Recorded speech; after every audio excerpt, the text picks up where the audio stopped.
En septembre 2015, à Paris, dans le 18e arrondissement, Thibaut Garagnon a incendié l'immeuble où il vivait. Bilan, 8 morts, dont 2 enfants de 8 et 14 ans. Ouvrons ensemble la cote B du dossier d'instruction de Thibaut Garagnon. Europe 1, Christophe Ondelatte. Dans le système judiciaire français, le dossier d'instruction contient un sous-dossier appelé cote B. Il rassemble les rapports des experts psychiatres, psychologues et de l'enquêteur de personnalité. Ouvrons l'un de ces dossiers. Ondelatte raconte. Cote B sur Europe 1. En 2015, Thibaut Garagnon, 19 ans, quitte les jupons de sa mère et s'installe seul dans un appartement de la rue Mira, à Paris, dans le 18e arrondissement. Mais le jeune homme se sent mal. Il n'a pas de travail, pas de vie sentimentale et subit les moqueries répétées de ses voisins parce qu'il boite.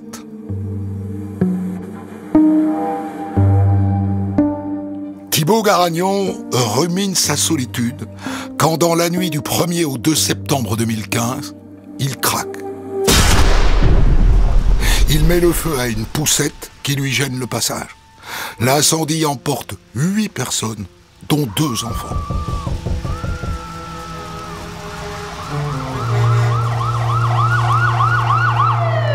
Pendant un an, Thibaut Garagnon joue les victimes éplorées. Il organise même une cérémonie de commémoration.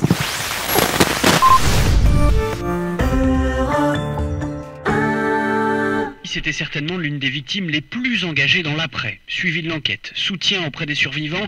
Il a même écrit à la brigade criminelle pour leur demander l'autorisation de créer un journal dans lequel les victimes pourraient témoigner.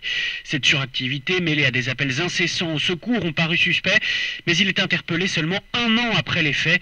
En garde à vue, il avoue rapidement et confie avoir mis le feu à une poussette pour attirer l'attention des secours sur son mal-être.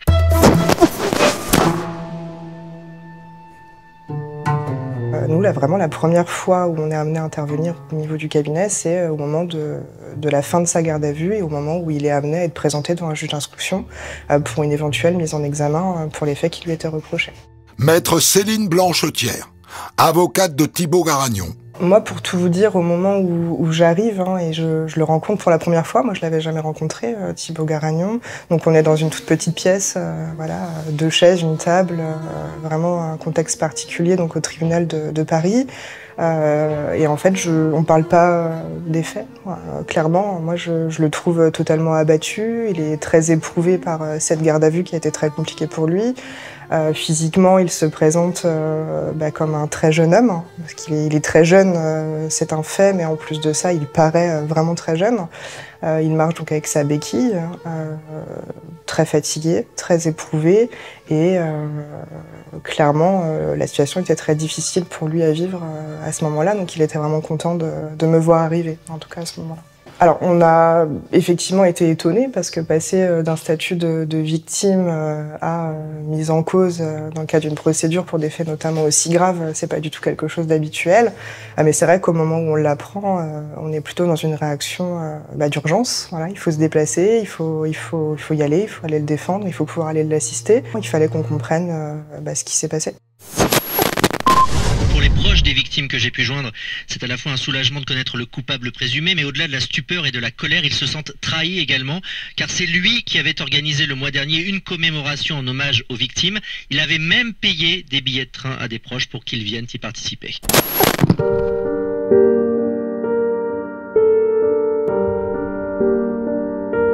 Alors moi, je suis contacté par le père d'une des victimes, Audrey Glotin, qui est décédée le jour de l'incendie. Maître Méchin, avocat de la famille d'Audrey Glotin, victime de l'incendie. Dans cet appartement qu'elle habitait depuis plusieurs mois. Quand le feu s'est déclenché, elle s'est retrouvée coincée, malheureusement dans son appartement, dans sa chambre, comme beaucoup de victimes. Et donc malheureusement, elle n'a pas eu d'autre choix que de se défenestrer, et c'était trop haut, et elle est décédée en sautant. Thibaut Garagnon s'était rapproché durant 1 an de plusieurs victimes, et notamment de la famille Glotin, Il s'avère qu'il était partie civile dans ce dossier, puisqu'il était lui-même locataire de l'immeuble et donc se prétendait victime de l'incendie. Et il avait organisé une cérémonie de commémoration 1 an après l'incendie.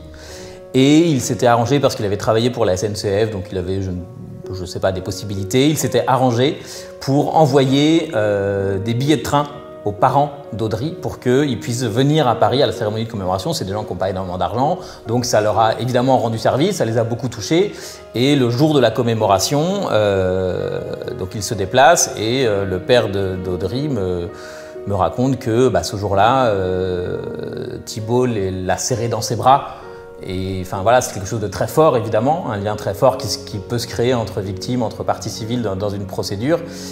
Et là, c'est l'anéantissement, quoi, de se rendre compte que cette personne-là qui l'appréciait, qui donnait l'impression de se bouger pour faire avancer l'instruction, pour organiser des choses, en réalité, depuis 1 an, c'était le coupable.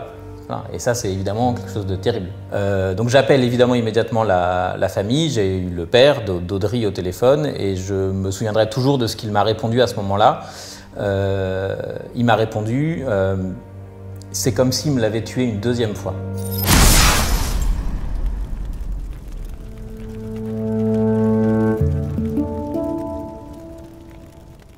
Il y a dans certains passages à l'acte quelque chose qui est plus à dynamique égocentrique. Docteur Roland Coutenceau, expert psychiatre.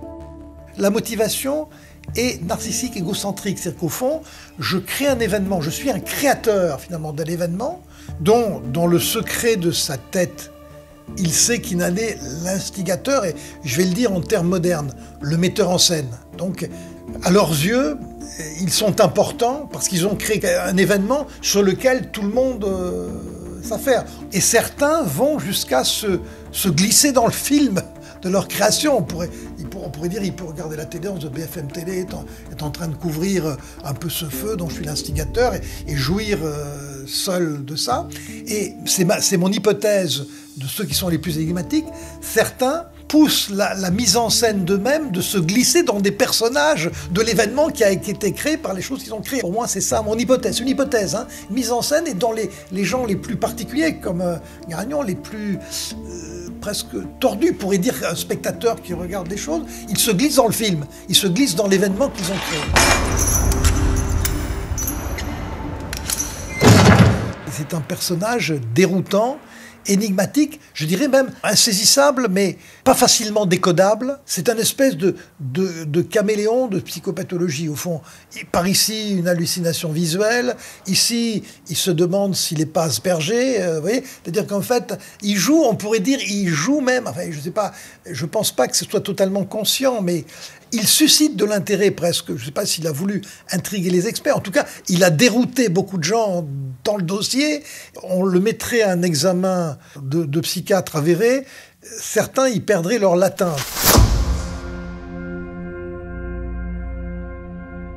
Alors la question est aussi, est-ce qu'il en joue? Parce que intriguer quelqu'un, c'est se rendre intéressant. Si vous lui dites tout de suite, c'est fini, la curiosité de l'autre s'éteint et puis vous l'intéressez plus. Donc je pense que ça irait bien dans ce que j'ai perçu. Moi j'ai fait un axe fort chez ce sujet, son désir d'intéresser les autres, d'intriguer, d'être un objet d'étude, de rencontre, ou même tout en restant un peu insaisissable.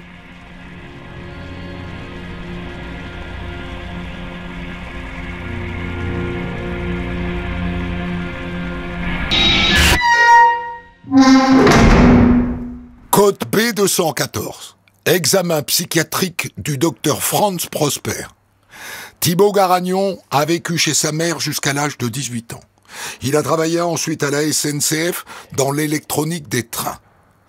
À la SNCF, ils m'ont vite foutu dehors pour insuffisance professionnelle qu'ils ont dit. Je suis célibataire, pas d'enfant, je suis homo, je m'en suis jamais caché. À 15 ans, j'avais un petit copain. Il avait 3 ans de plus que moi. Ma mère était au courant, mais on n'en parlait jamais. Au début, il est un petit peu gêné, il est un peu tendu, donc on se dit, tiens, ça va être quelqu'un un petit peu de fermé, qui a l'air un petit peu mal à l'aise, il regarde de trois quarts, un petit peu, oui, finalement comme un timide, ou un ancien timide. Et puis, et d'ailleurs il le verbalisera lui-même, il indique qu'une fois qu'il est en train, qu'il a un sujet qui l'intéresse, il est volubile, il a envie de parler, il a envie de développer, etc. Donc voilà, un contraste peut-être entre quelqu'un, on va dire, si on met le regard de tout un chacun, on se dit un peu bizarre ce mec-là, donc même un petit peu gêné, etc. Et puis par contre, très producteur de réponses, il répond à toutes les questions, production, même jusque un plaisir de donner à voir, un peu un plaisir de se mettre en scène, si on pourrait dire, de parler de lui, voilà.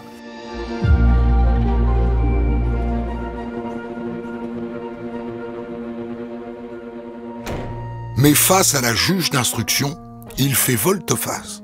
Ça n'est pas lui le responsable, c'est l'autre. Lors du 3e ou 4e interrogatoire, il arrive devant la juge et il dit en fait, vous ne pourrez pas parler à Thibault aujourd'hui, c'est Light qui vous parle. Bonjour, madame la juge d'instruction. Je sais que vous allez être surprise, mais voilà, c'est pas Thibault qui vous parle aujourd'hui, mais c'est Light, mon ami imaginaire depuis que je suis tout petit. Maître Méchain, avocat de la famille d'Audry Glotin, victime de l'incendie. Et Light, donc pas Thibault, mais Light, va nous informer que finalement, l'auteur des faits, si c'est Thibault Fox, entre guillemets, parce que c'est le surnom de Thibault, si c'est Thibault Fox qui a mis le feu, en réalité, ça devait être sa 3e personnalité, Superbia. Et donc Superbia, finalement, c'est le versant noir de sa personnalité. Light, c'est le versant lumineux, comme son nom l'indique, évidemment. Et Superbia, ça serait le versant noir et méchant de sa personnalité.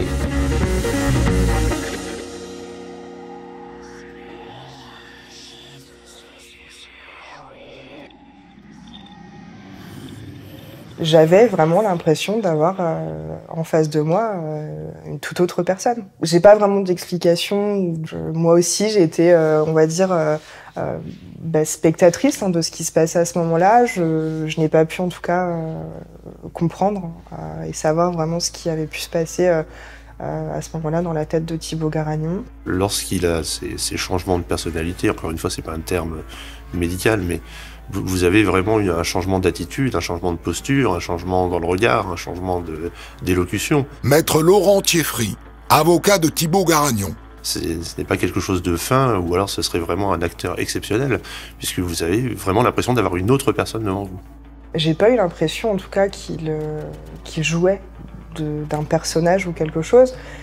Et d'ailleurs, l'âge d'instruction n'a sans doute pas eu non plus cette impression-là, ou en tout cas, elle ne l'a pas laissé percevoir. Et l'interrogatoire s'est tenu tout le long sur ce registre-là. Donc je pense que si quelqu'un joue un jeu, je ne suis pas persuadée qu'il puisse en tout cas le faire de cette façon-là. Et Thibault Garagnon est quelqu'un d'intelligent.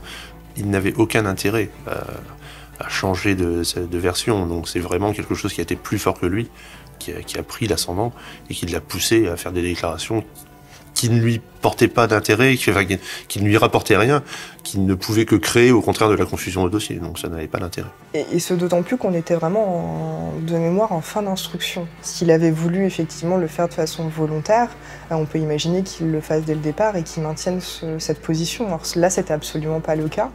Code B93, expertise psychiatrique du docteur Roland Coutenceau.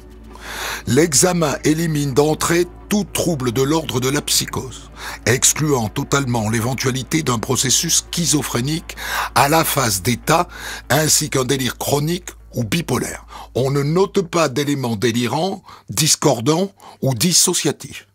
Il n'existe pas de troubles du cours de la pensée, ni d'attitude empreinte de bizarrerie ou d'étrangeté.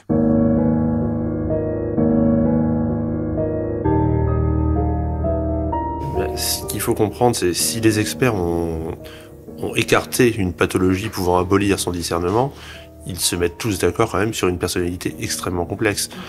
Faut savoir que même s'il en est l'auteur, il a subi également ce traumatisme de l'incendie et qu'il a tout fait pour l'occulter, tout bêtement, et que ces différentes personnalités, quel que soit le terme qu'on peut utiliser pour les caractériser, servaient à la fois certainement de protection contre le traumatisme qu'il a subi et contre sa propre culpabilité qu'il sentait pesante.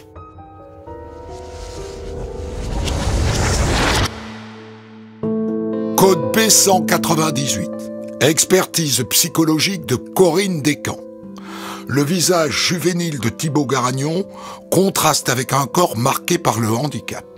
Une malformation au genou droit l'oblige à recourir à une canne dans ses déplacements. Sa petite taille, 1,65 m, et son faible poids, 45 kg depuis son arrivée en détention, sa présentation d'ado, son aspect timoré, renvoie de lui une image de fragilité physique. C'était un enfant qui pouvait être considéré comme en avance, surdoué, après je n'ai pas forcément le terme exact, mais un enfant différent déjà à ce point de vue-là, du point de vue physique également, parce que très tôt, donc physiquement, il a pu marquer une différence, notamment avec les difficultés qu'il rencontrait au niveau de son genou. Et après, donc du point de vue intrafamilial, donc on sait que le père a pu se montrer violent au travers de comportements qu'il a pu en tout cas avoir, sans doute dépassé par la différence de son fils et le fait qu'il n'arrivait pas à gérer justement celle-ci. Et une mère qui a tenté comme elle le pouvait, en tout cas de protéger son enfant, ses enfants. Thibaut Garagnon, du temps de son adolescence, a toujours été différent, s'est toujours senti différent. Et effectivement, c'était un jeune homme qui pouvait paraître effectivement isolé. Certains autres jeunes de son âge ont pu justement lui montrer cette différence.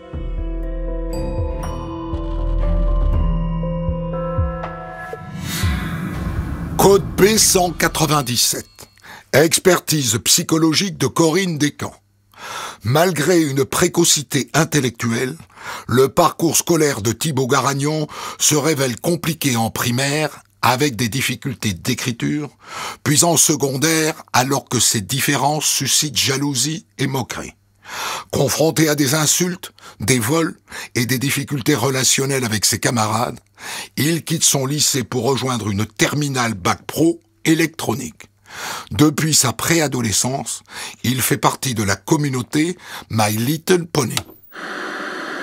My little pony, all in a twinkling, spring is here. Pour Thibaut Garagnon, la communauté My Little Pony, c'est quelque chose d'important et d'essentiel dans sa vie. Alors, c'est des gens qui se regroupent avec un intérêt commun. C'est un dessin animé, My Little Pony, notamment donc, avec des poneys. Mais c'est vraiment une communauté principalement de jeunes hommes, en tout cas de ce qu'on a pu en savoir, avec des valeurs d'amitié, d'amour, de paix. Et concernant Thibaut Garagnon, donc ça impliquait aussi, il a pu l'expliquer, l'utilisation par exemple de tututes, de biberons, de mémoire également, toujours dans ce contexte enfantin, protecteur, rassurant. Et pour lui, puisque la question lui a été posée, ça représentait vraiment un univers dans lequel il pouvait se retrouver, dans lequel il se sentait bien. Des valeurs en tout cas qui pouvaient le représenter et correspondre à sa personnalité et qui lui faisaient du bien. Et ça lui permettait aussi d'être en contact avec d'autres personnes, alors de son âge ou non, et donc de lui permettre, par le biais justement d'intérêts communs, d'être en contact et peut-être d'être moins isolé par rapport à sa situation telle qu'elle était avant. En garde à vue, Thibaut Garagnon craque. Oui, monsieur. C'est moi qui ai mis le feu à la poussette. Mais je vous jure, je voulais tuer personne. Pas même faire de mal. Je voulais juste qu'on m'aide. Que quelqu'un s'intéresse enfin un peu à moi. J'en pouvais plus d'être seul, d'être moqué pour mon physique. Je vous le jure, je voulais pas les tuer.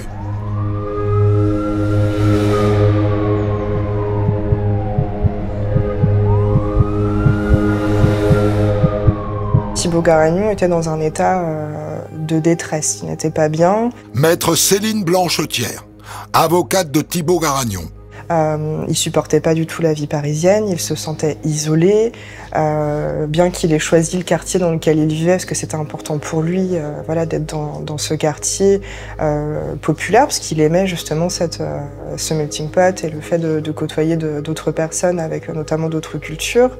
Il se sentait mal, en fait, il se sentait isolé, il avait l'impression que son handicap n'était pas forcément compris, les poussettes qui pouvaient le gêner voilà, en bas des escaliers, le fait qu'il ait pu ne pas forcément s'entendre avec ses voisins, c'est vraiment des choses qui ont pu le peser.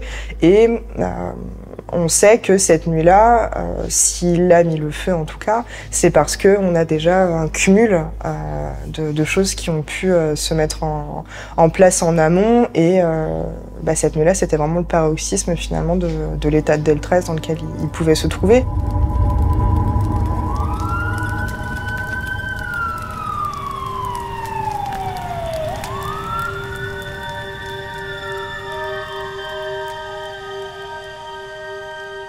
Alors, il avait, le soir même des faits, mis d'abord le feu à sa propre boîte aux lettres, enfin un papier qu'il avait inséré dans sa boîte aux lettres pour faire venir les pompiers, parce qu'il était dans un état de panique, de stress, de dépression intense ce soir-là. Et il a volontairement mis le feu à un papier qu'il a mis dans sa boîte aux lettres pour appeler les pompiers, pour voir venir la voiture des pompiers. Ordonnance de mise en accusation. En garde à vue, Thibaut Garagnon expliquait être gêné par les 4 poussettes présentes dans le hall de l'immeuble, compte tenu de son handicap au genou. À 4 heures du matin, il reconnaît avoir mis le feu à l'une des poussettes à l'aide d'un briquet. Se sentant seul, il désirait faire intervenir les pompiers dans le but d'être hospitalisé en psychiatrie. Il se qualifiait de monstre et de con, se disant désolé. On est sur un coup de colère et une volonté de destruction d'un bien appartenant à son voisin, simplement pour lui nuire matériellement. On est encore une fois pas sur le coup, pas sur la volonté de créer un incendie de cette ampleur et de faire des victimes. L'incendie en lui-même est un crime. C'est-à-dire que même s'il n'y avait pas eu de victime, Thibaut Garagnon potentiellement était susceptible de passer dans la cour d'assises.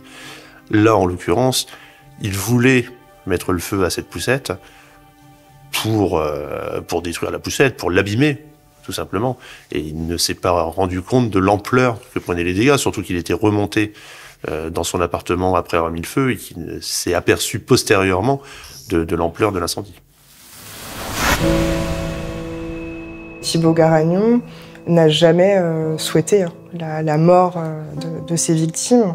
Et il y a toujours eu ce décalage en fait entre le personnage de Thibaut Garagnon, la personne qu'il est, sa personnalité, et la disproportion avec les conséquences de ses actes.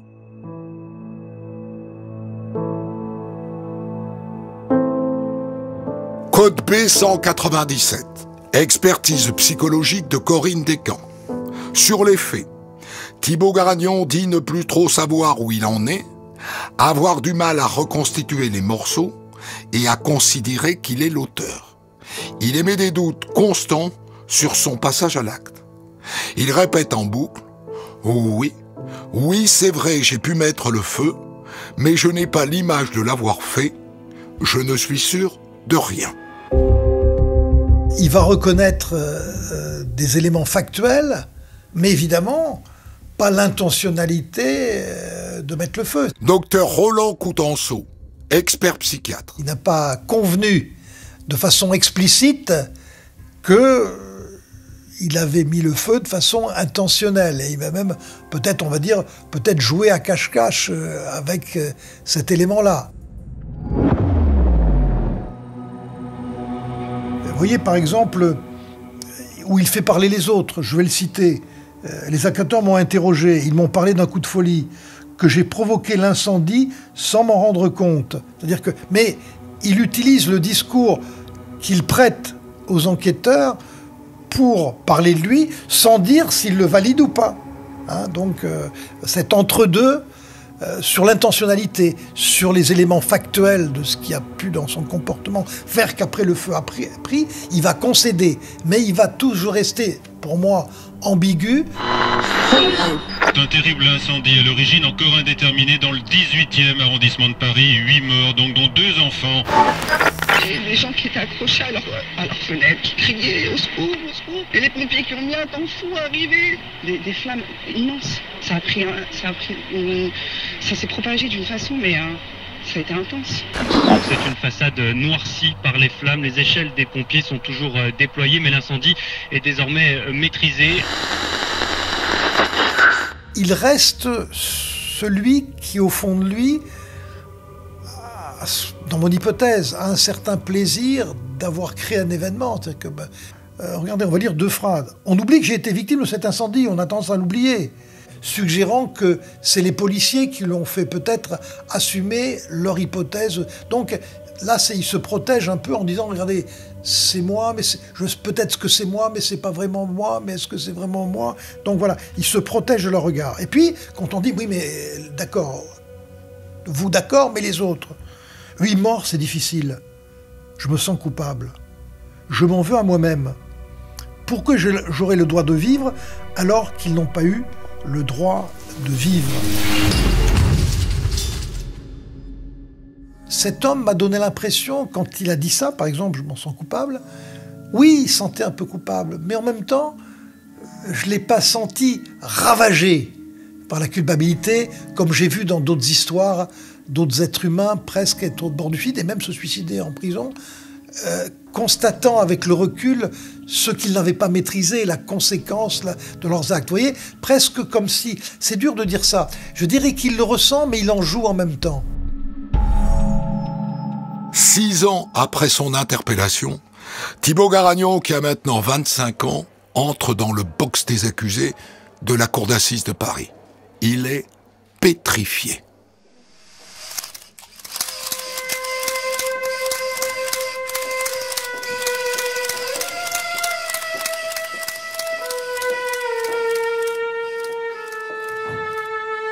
Ça va être quelque chose de compliqué parce que ça va être long. Voilà, il y avait de mémoire un peu moins de 15 jours d'audience de prévu. Maître Céline Blanchetière, avocate de Thibaut Garagnon. On savait que ça allait être médiatique, on savait que voilà, les victimes, familles de victimes seraient présentes, et on savait que ce serait voilà, une audience éprouvante et que ce serait quelque chose de difficile pour chacun d'entre nous, et donc y compris pour Thibaut Garagnon. Donc nous déjà, dans un premier temps, l'objectif c'était de pouvoir lui présenter les choses de cette façon-là et de le préparer aussi en fonction de cette difficulté qu'on connaissait déjà. Et en fait, la préparation était d'autant plus compliquée qu'il y a eu une première préparation, la pression qui montait, et est arrivé le confinement. Maître Laurent Thieffry, avocat de Thibaut Garagnon. Puisque le premier procès était prévu au mois de mars de 2020, et la veille, enfin la veille du week-end, c'est-à-dire le vendredi avant l'audience, on ne savait toujours pas si le procès allait se tenir ou pas. Le procès a finalement été repoussé, mais vous avez eu du coup 2 préparations, 2 fois la pression qui monte, 2 fois la réitération de cette préparation compliquée, encore une fois. Donc on a une personne qui se prépare doublement à son procès et qui psychologiquement du coup est très très très atteinte.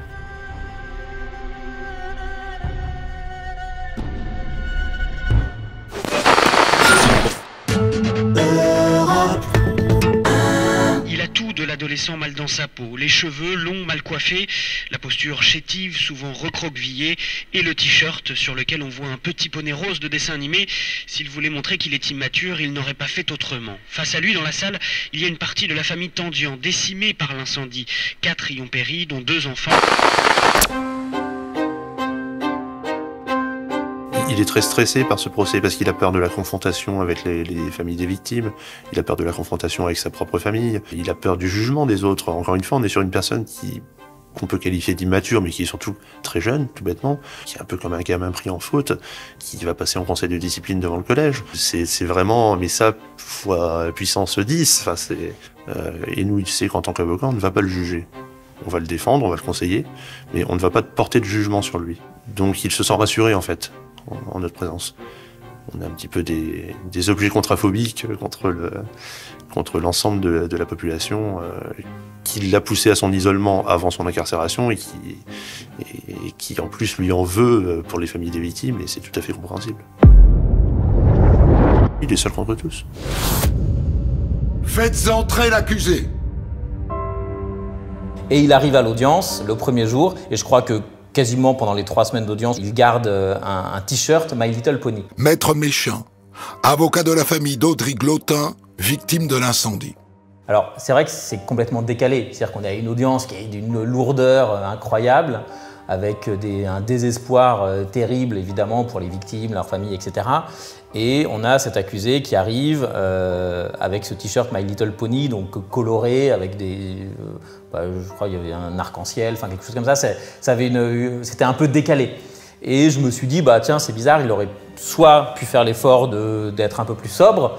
En même temps, c'est lui, ça lui ressemble, c'est-à-dire que il le cache pas, il le conteste pas. Et puis, à côté de ça, il y avait quand même la question de Enfin, moi, je me posais la question, en tout cas, en tant qu'avocat, est-ce que c'est pas calculé? Est-ce que c'est pas aussi pour donner l'impression qu'il est complètement déconnecté, qu'il est complètement... Je sais pas, j'ai pas de réponse à ça. Mais c'est vrai que c'était marquant de le voir arriver. Et puis alors, physiquement, c'est un jeune homme, donc il était jeune, hein. Il est toujours jeune, qui arrive, il se déplace difficilement parce qu'il a un handicap au genou. Donc il arrive, alors je crois qu'il était en béquille, donc il est un peu physiquement diminué, tout en étant très jeune. Et donc et avec ce t-shirt My Little Pony, et c'est vrai que ça donne une impression un petit peu étrange et inhabituelle. Quand on le voit dans le box, il fait de la peine. C'est clairement un pauvre type. Enfin, il fait vraiment de la peine. C'est pas quelqu'un de foncièrement méchant et donc en fait, il n'y a pas besoin d'aller le chercher. En fait, il y a juste à écouter ce qu'il dit. On ne croit pas un mot de ce qu'il raconte sur ses dédoublements de personnalité. Voilà. Et ça fait de la peine pour lui, et puis ça fait de la peine aussi pour toutes les victimes, parce que évidemment que c'est pas satisfaisant. Et évidemment que, alors les parents d'Audry sont venus témoigner, mais n'ont pas assisté aux audiences en tant que telles. Mais les victimes qui ont pu assister aux audiences, évidemment, n'étaient pas du tout satisfaites de ces déclarations, évidemment. Parce que c'est très dur d'entendre quelqu'un qui essaye de se défausser comme ça. C'est pas le rôle des avocats de partie civile d'en rajouter. J'ai envie de dire, on va pas tirer sur l'ambulance.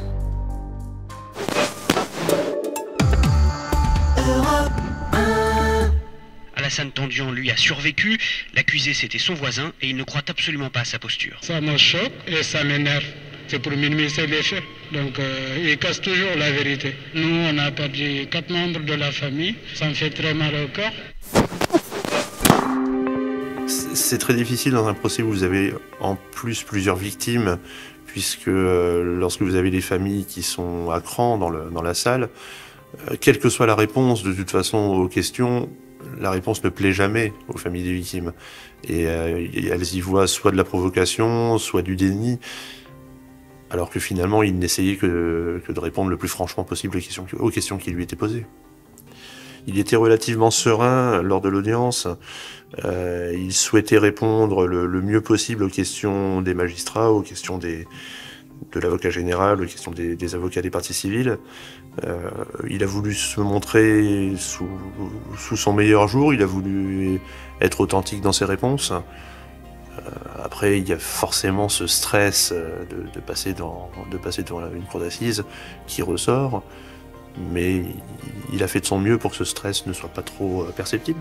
Même face à ça, il reste celui qui, au fond de lui, dans mon hypothèse, a un certain plaisir d'avoir créé un événement. Docteur Roland Coutenceau, expert psychiatre. Même le procès, pour quelqu'un qui a une partie dont on dirait problématique de susciter l'intérêt à propos de choses déconnantes, c'est le pied qui est au centre du procès. Même des fois, les victimes, c'est celui qui est mis en cause.